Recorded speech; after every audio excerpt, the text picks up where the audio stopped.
The main focus of my first visit with Jimmy's family was to gain an understanding of how they cope with Jeff's current health condition while remaining a cohesive, tight knit family.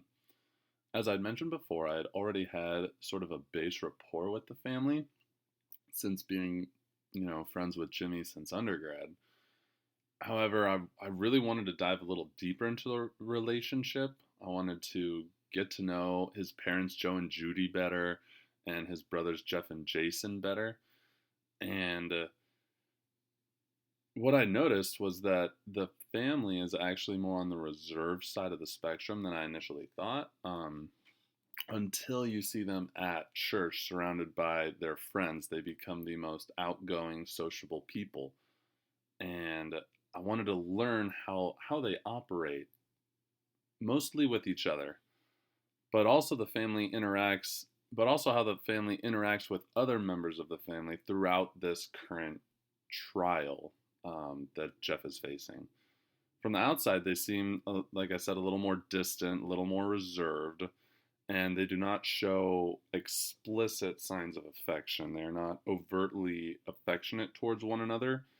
That being said, you could still feel that there is love and warmth to this family. It's just their own unique way of showing it. And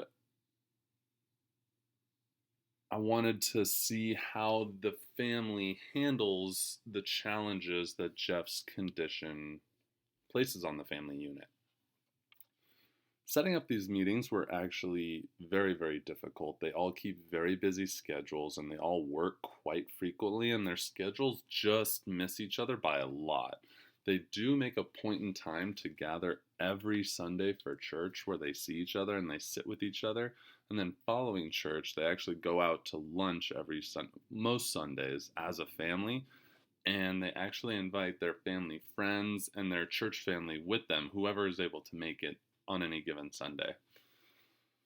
So this is where I took a lot of my notes and was able to get a lot more exposure into how this family operates. Granted, it was in a more social setting, but it was one of the few times that they were all gathered and able to meet.